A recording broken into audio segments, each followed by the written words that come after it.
우리 찬송가 524장 우리 하나님께 찬양 드립니다. 찬송가 524장입니다.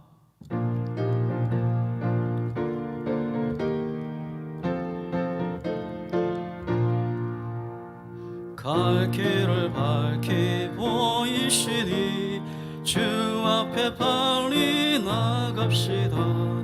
우리를 찾는 구주 예수 곧 오라시네. 죄악 벗은 우리 영혼은 기뻐 뛰며 주를 보겠네. 하늘에 계신 주 예수를 영원히 섬기리. 우리를 오라 하시는 말 기쁘게 듣고 순종하세. 구주를 믿기 지체 말고 속속히 나가세. 죄악 벗은 우리 영혼은 기뻐 뛰며 주를 보겠네. 하늘에 계신 주 예수를 영원히 섬기리. 주 오늘 여기 계시오니 다 와서 주의 말씀 듣세. 더 기도하며 생각하니 참 진리시로다. 죄악 벗은 우리 영혼은 기뻐 뛰며 주를 보겠네. 하늘에 계신 주 예수를 영원히 섬기리. 아멘. 우리 하나님 말씀 보시겠습니다. 우리 창세기 4장 13절에서 15절까지입니다. 창세기 4장 13절에서 15절까지입니다. 우리 한 절씩 교독합니다. 가인이 여호와께 아뢰되 내 재물이 지기가 너무 무거우니이다. 주께서 오늘 이 지면에서 나를 쫓아내시온즉 내가 주의 낯을 배우지 못하리니 내가 땅에서 피하며 유리하는 자가 될지라. 무릇 나를 만나는 자마다 나를 죽이겠나이다. 여호와께서 그에게 이르시되 그렇지 아니하다. 가인을 죽이는 자는 벌을 7배나 받으리라 하시고 가인에게 표를 주사 그를 만나는 모든 사람에게 죽임을 면하게 하시니라. 아멘. 잠시 기도합니다. 하나님 아버지, 은혜와 사랑에 감사드립니다. 오늘도 말씀 붙잡고 성령으로 살아가는 저희들 되게 하여 주시옵소서. 근신하고 늘 깨어있게 하시고 오늘 이 하루도 주님과 동행하게 하시고 또 하나님께 영광 돌리는 우리들의 삶 이 시간 예배가 되게 하여 주시옵소서. 예수님의 이름으로 기도드렸나이다. 아멘. 창세기 4장은 인간의 시기와 분노로 인해 일어난 인류 최초 살인이요 이 골육상전의 비극을 소개하고 있습니다. 가인의 잘못된 제사를 하나님은 거절하셨고 가인은 그 거절감의 분노로 인해서 얼굴색이 변하여 죄의 노예, 사탄의 노예가 되었습니다. 만일 가인이 죄를 회개하고 다시 합당한 제사를 드렸더라면 죄는 떠나가고 한 가정의 비극은 분명 없었을 것입니다. 그러나 어떻게 됩니까? 8절입니다. 가인이 그 아우 아벨에게 말하고 그들이 들에 있을 때에 가인이 그의 아우 아벨을 쳐 죽이니라. 가인은 하나님의 말씀을 들었습니다. 제가 너를 원하나 너는 죄를 다스리라. 하나님의 음성은 너는 시기심을 버려라. 분노를 버려라. 죄의 세력이 너의 마음을 지배하지 못하도록 하라. 하지만 가인은 그 하나님의 음성, 하나님의 권고를 무시하고 계속해서 마음을 강팍해하고 바벨에 대한 그 분노와 시기심으로 그의 마음, 그 문 앞에 엎드리고 있던 죄의 포로가 되어 그 죄의 지배를 받아 가인이 그 아우 아벨에게 말합니다. 가인이 아벨을 말로 입술로 공격하고 또 핍박을 가했다는 것을 이야기합니다. 또 가인은 거기에서 그치지 않고 결국 아벨을 쳐서 죽이는 일이 일어나게 됩니다. 하나님께서 우리를 이 땅에 살게 하신 목적이 어디에 있습니까? 우리에게 생명이 있는 이유가 어디에 있습니까? 땅을 경작하기 위해, 땅을 살리는 일을 감당하기 위해서 우리에게 생명을 주신 겁니다. 우리가 살아가는 이유는 영혼을 일으키고 세우고 살리기 위해, 생명을 주기 위해서 이 땅에 있는 것입니다. 우리 양문의 모든 성도들은 손을 잡아 일으켜주는 자로, 그리고 서로 세워주고 생명을 주는 자로 살아가는 우리 모두가 되기를 주의 이름으로 축복합니다. 죄와 사탄의 노예가 된 이 가인은 어느 날 아무도 없는 들판에서 동생 아벨을 쳐 죽였습니다. 이것은 우연한 우발적인 사건이 아니라 계획적인 살인인 것을 보게 됩니다. 미움이나 분노는 상처를 주게 되고 죽이는 일이 벌어집니다. 오늘 이 새벽에 우리의 마음 생각에 있는 작은 미움, 작은 분노까지도 예수의 이름 그 보혈의 능력으로 치유되고, 작은 미움, 분노가 떠나가고 사라지고 예수의 사랑으로 충만하기를 바랍니다. 아담의 불순종으로 세상에 유입된 죄는 가인에 의해 형제를 사랑하는 무서운 결과를 가져왔습니다. 죄는 형제의 관계를 파괴하고 한 가정을 무너뜨리는 사망을 이루게 합니다. 죄는 하나님의 관계를 파괴하고 수평적으로는 형제, 이웃, 가정을 파괴하고, 죄를 범한 자신의 삶, 인생, 영혼을 파괴하고 파멸에 이르게 하는 힘이 있습니다. 그럼 우리는 처음 작은 죄를 할지라도 마치 작은 덩어리의 누룩이 밀가루를 부풀게 하는 것 같이 죄가 인간의 삶을 지배하고 무너뜨리는 힘이 있음을 알고 죄는 모양이라도 버려야겠습니다. 아무리 작고 하찮아 보이는 그 죄도 우리 안에 마음의 문 앞에 엎드려 있는 죄악이 우리 안으로 침투하지 못하도록 해야 합니다. 어떻게 해요? 기도로, 또 말씀으로 성령의 다스림을 받는 것입니다. 혹시 내가 실수로 넘어졌다면 즉시 하나님께 자신의 죄를 고백하고 회개함으로 죄의 파괴를 더 이상 확산되지 않도록 해야 할 것입니다. 사람들이 살인을 하는 대부분 이유가 어디에 있습니까? 먹을 것, 입을 것, 자신의 이익, 돈 때문입니다. 영토를 빼앗기 위해서 전쟁을 하고 높은 자리를 차지하기 위해 상대방을 헛뜯고 미워하고 죽이는 일이 벌어집니다. 오늘 본문에서 아벨이 죽은 것은 에베 때문이었습니다. 에베가 이렇게 중요하다는 것입니다. 이 아벨은 하나님의 사람으로서 최초의 순교자였습니다. 아벨은 자신의 믿음 때문에, 그가 드린 향기로운 제사, 이 에베 때문에 형의 마음에 미움을 사서 죽음을 당한 최초의 순교자였습니다. 아벨은 아버지를 따라 양의 가죽 옷을 입고 양의 피로 제사를 드렸고, 나중에는 자기 자신을 비제사로 하나님께 자신을 드렸습니다. 10절을 보시면 내 아우의 피소리가 땅에서부터 내게 호소하느니라. 순교자의 피는 한 번 흘리는 것으로 끝나지 않습니다. 그 피는 계속 흘러 사탄의 세력을 무너뜨리고 생명을 살리는 구원 역사를 일으키는 능력, 힘이 있습니다. 스데반이 흘린 그 순교의 피는 예루살렘 교회를 파괴하려 드는 사탄의 세력을 무너뜨리고 사망의 길로 달려가는 사울을 살리는 구원의 역사와 함께 하나님의 나라를 세워가는 지도자로, 하나님께 영광을 돌리는 자로 쓰임을 받게 하는 능력이 있는 것을 보게 됩니다. 아벨의 피의 제사는 우리가 하나님께 예배를 드릴 때 어떤 마음과 어떤 자세로 예배 드려야 할지를 보여주는 겁니다. 우리의 예배는 예수의 피에, 그 예수님의 피의 공로로 의지해서 하나님께 나아가는 겁니다. 또 우리에게 드리는 이 예배는 희생이 있어야 함을 가르쳐주고 있습니다. 본래 제사의 말은 희생을 의미합니다. 우리의 예배가 그렇습니다. 우리의 몸을 하나님이 기뻐하는 거룩한 산 제물로 드려야 합니다.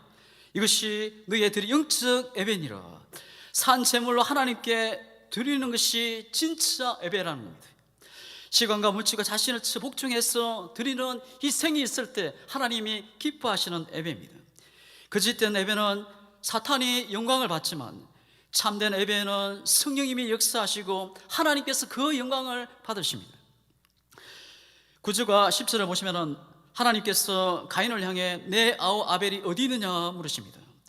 이것은 하나님이 아벨이 어디에 있는지 몰라 물으신 것이 아닙니다. 하나님은 가인이 회개하고 돌이키기를 원하셨습니다. 그러나 가인의 대답은 내가 알지 못하나이다. 내가 아우를 지키는 자니까. 가인이 아벨을 살아야 할 때 들에는 아무도 없었습니다. 그래서 그는 완전한 범죄라고 생각을 했던 것입니다. 하지만 하나님은 가인의 행위 하나하나를 처음부터 다 지켜보고 계셨습니다. 가인을 향한 하나님의 질문은 아담에게 하신 그와 동일한 것을 보게 됩니다. 죄를 짓고 나서 불거벗었음을 알고 숨어있는 아담을 하나님은 포기하지 않고 내가 어디 있느냐 하나님은 아담을 부르십니다. 근데 아담은 내가 벗었으므로 두려워하여 숨었나이다. 그런데 불구하고 하나님은 아담에게 누가 너의 벗었음을 내게 고하였느냐. 마찬가지 가인이 아벨을 살해했을 때 하나님은 가인에게 아벨이 어디 있느냐 물으십니다. 그때 가인은 내가 알지 못하나이다. 내가 내 아우를 지키는 자이니까 말합니다. 우리 하나님은 죄를 찾으시는 하나님이십니다. 죄를 지은 사람에게 하나님은 외면하거나 바로 토쓰지 않으시고 찾아가시는 하나님. 하나님이 아담과 가인이 죄를 지었는데도 찾아가시는 이유는 사랑하시기 때문입니다. 그들을 구원하고 싶은 하나님의 사랑, 하나님의 마음입니다. 내 아우 아벨이 어디 있느냐? 이 물음은 가인이 회개하고 돌아오기를 기다리는 하나님의 사랑입니다. 하나님께서는 우리의 입술을 고백하기 원하십니다. 또 가인이 내가 내 아우를 지키는 자일까? 그가 항변하고 부인한다고 해서 죄가 없어지는 것이 아니라는 겁니다. 나의 죄를 부인하거나 감춘다고 해서 죄가 없어지지 않습니다. 자신의 손바닥으로 하늘을 가릴 수 없는 것입니다. 자신의 죄를 가리려고 해도 죄는 가릴 수 없고 없어지지 않습니다. 세상 모든 만물은 다 썩고 사라지지만 죄는 썩지 않고 시간이 지나면 지날수록 더 생생하게 드러나는 것이 죄입니다. 죄의 삭선 사망입니다.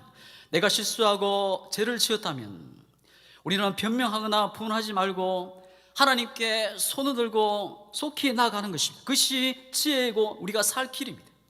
예수님은 수고하고 무거운 짐진 자들아 다 내게로 오라. 내가 너희를 쉬게 하리라 말씀하십니다. 만약 우리가 우리의 죄를 자백하면 저는 미쁘시고 오로사 우리의 모든 죄에서 깨끗하게 하실 것을 약속하셨습니다. 오직 예수 그리스도의 보혈만이 우리의 중 같은 죄를 해결할 수 있는 유일한 생명의 길입니다. 주님은 우리의 죄를 용서하시기 원하십니다. 하나님은 아담과 가인에게 했던 그 질문을 오늘 우리에게 하고 계십니다. 내 아내는 어디 있느냐? 내 남편은 어디 있느냐? 내 자녀는 어디 있느냐? 내 친구 동료는 어디 있느냐? 주님은 지금 물으십니다. 하나님은 우리를 변함없이 사랑하십니다. 사랑은 관심입니다. 하지만 우리는 서로에게 관심 없이 살아갈 때가 많습니다. 우리가 가까이 있는 영혼의 관심을 갖고 주님의 사랑을 가지고 사람들을 향해 나가야 하겠습니다. 13절과 14절에서 이 자기 중심적으로 살아왔던 가인, 하나님에 대해서 불만을 가지고 있던 이 가인, 하나님으로부터 멀리 떨어지는 것을 두려워하고 있습니다. 그 이유는 본능적으로 하나님부터 떠나는 것이 참 자유와 행복이 없는 죽음이라는 사실을 알았기 때문입니다. 가인은 인간의 생명의 원천인 하나님을 떠나서는 참 생명을 누릴 수 없을 뿐 아니라 더 이상 하나님의 보호와 사랑을 받지 못하고 영원히 버림을 받게 될 것을 알고 주님의 낯을 보지 못하는 것을 두려워하고, 또 사람은 하나님을 떠나서는 누구도 참 자유와 평안을 누릴 수 없게 됩니다. 물고기는 물 안에 있을 때 생명을 유지할 수 있고 참 자유와 평안을 누릴 수 있습니다. 물을 떠난 물고기는 생명도 자유도 평안도 다 잃어버리게 됩니다. 인간은 그 생명의 근원이신 하나님의 보호와 은총 안에 있을 때 참 자유와 평안을 누릴 수 있는 것입니다. 하나님을 떠난 자들은 자신들 나름대로 자유롭다고 말하지만 하나님을 떠나는 그 순간부터 죄와 사탄의 노예가 되어 영원히 탄식하게 되고 신음하며 살아가게 됩니다. 하나님의 심판에 대한 두려움과 공포에 젖어 살게 되는 것입니다. 14절을 보시면 주께서 오늘 이 지면에 나를 쫓아내시온 즉 내가 주의 낯을 배우지 못하리니 내가 땅에서 피하며 유리하는 자가 될지라. 무릇 나를 만나는 자마다 나를 죽이겠나이다. 나를 만나는 자가 나를 죽이겠나이다. 하나님은 가인의 호소를 들으시고 그에게 표를 주심으로 죽음을 명쾌하신 사실을 볼 수 있습니다. 이것은 죄인을 향한 하나님의 자비가 또 하나님의 사랑이 얼마나 크고 놀라운가를 보여주고 있습니다. 사실 가인은 하나님부터 그러한 은혜의 자비를 입을 자격이 없는 사람이었습니다. 그는 자신의 생각대로, 자신의 마음대로, 자신의 방법대로 제사를 드렸습니다. 그것이 하나님께 합당치 않다는 것을 알면서도 하나님 앞에 회개하지 않습니다. 그는 계속해서 자신의 뜻대로 방법대로 살기를 늘 고집합니다. 마침내는 인류의 최초 형제살인하는 엄청난 죄악까지 범하고 그에 대한 하나님의 저주를 원망하고 있습니다. 그러나 하나님께서는 가인에 어떻게 대하십니까? 하나님 그에게 계속 자비와 사랑을 베푸십니다. 하나님은 가인이 살인죄를 범한 이후에도 그에게 찾아가셨고 그에게 보복이 가해지지 않을 것을 약속하셨고 그것을 확정하는 표까지 주시는 것을 보게 됩니다. 15절입니다. 가인에게 표를 주사 그를 만나는 모든 사람에게 죽임을 명쾌하시니라. 하나님께서는 가인에게 다시 기회를 주시고 죽이지 말라는 표를 주셨습니다. 이 표가 정확하게 어떤 것인지는 알 수 없지만 분명한 하나님의 사랑인 것을 보게 됩니다. 하지만 이 표에 대해서 수많은 견해들이 있습니다. 어떤 사람은 문둥병일 것이다 주장하는 사람들이 있습니다. 문둥병자는 사람들이 죽이려 하지 않기 때문에 이 문둥병이 걸린 채 한평생에 살았을 것이다 그렇게 말하는 사람들이 있습니다. 또 어떤 사람은 이마에 문신 같은 표시를 했을 것이다 주장하는 사람이 있고, 또 어떤 사람은 외적인 표시가 아니라 나는 죽지 않는다는 내면적인 확신일 것이다 그렇게 말하는 사람이 있습니다. 이 표시는 하나님의 언약의 표시입니다. 이 표시 자체가 가인을 살려주는 것이 아닙니다. 그러나 그 표시에는 하나님의 언약이 있습니다. 하나님과 가인 사이에 맺은 언약의 표시입니다. 하나님께서 노아에게 주신 표시가 무엇입니까? 무지개였습니다. 무지개 자체가 비를 오게 하거나 오지 않게 하는 것이 아닙니다. 비가 오면 홍수가 날까봐 불안해하던 사람들이 구름 사이에 떠오르는 무지개를 보면서 마음속에 하나님에 대한 믿음, 신뢰가 생기고 안심하게 됩니다. 하나님께서 가인에게 표를 주어 아무리 죄인이라도 보복해서는 안 된다는 중요한 원칙을 말씀하신 것입니다. 이 표에는 하나님께서 앞으로 계속 죄인에게 어떤 표를 주셔서 그들을 멸망하지 않게 하시겠다는 것을 보여주신 것입니다. 여러분, 그 표시가 무엇입니까? 바로 어린 양의 보혈의 표시입니다. 아무리 큰 죄인을 하더라도 어린 양의 피를 바라보고 있는 자, 예수 그리스도의 보혈을 의지하고 그 보혈의 피에 젖어 있는 자, 어느 누구도 하나님 허락 없이는 손을 댈 수 없습니다. 어떤 천사도 그를 사망으로 끌고 갈 수 없습니다. 어떤 높음이나 기쁨이나 다른 어떤 피조물이라도 하나님의 사랑에서 끊을 자가 없습니다. 왜냐하면 하나님이 주신 표시, 그 예수 그리스도의 보혈이 덮고 있기 때문입니다. 말씀을 맺겠습니다. 우리 안에 작은 미움, 시기, 분노로 사탄의 그리고 죄의 노예가 되어서는 안 됩니다. 우리 모두는 하나님의 자녀입니다. 성령의 지배를 받고 다스림을 받아 예수의 사람, 성령의 사람, 사랑의 사람이 되어야 합니다. 하나님께 오늘도 우리에게 생명을 주신 것이 무엇입니까? 넘어지고 낙심하는 자를 일으켜주고 세워주고 영혼을 살리는 생명을 주는 자로 오늘 우리가 이 자리에 있는 것입니다. 오늘 만나는 모든 사람에게 말씀으로, 사랑으로, 성령으로 생명을 불어넣어 이 땅에 작은 횟수로 살아내는 우리 모두가 되기를 주의 이름으로 축복합니다. 기도하겠습니다. 하나님 아버지, 우리의 삶이 믿음이 삶이 되게 하시고 주님을 의지하며 말씀을 따라 순종케 하시고 성령 충만함으로 세상을 이기고 죄와 사탄의 마음을 빼앗기지 않게 하시고 성령으로 예수로 살아가도록 힘과 은혜를 다하여 주시옵소서. 예수님의 이름으로 기도드리옵나이다. 아멘. 하늘에 계신 우리 아버지여, 이름이 거룩히 여김을 받으시오며 나라의 임하옵시오며 뜻이 하늘에서 이루어진 것 같이 땅에서도 이루어지이다. 오늘날 우리에게 일용할 양식을 주옵시고 우리가 우리에게 죄 지은 자를 사하여 준 것 같이 우리 죄를 사하여 주옵시고 우리를 시험에 들게 하지 마옵시고 다만 악에서 구하옵소서. 대개 나라와 근세와 인강이 아버지께 영원히 있사옵나이다. 아멘. 하나님 아버지, 주님과 동행하게 하시고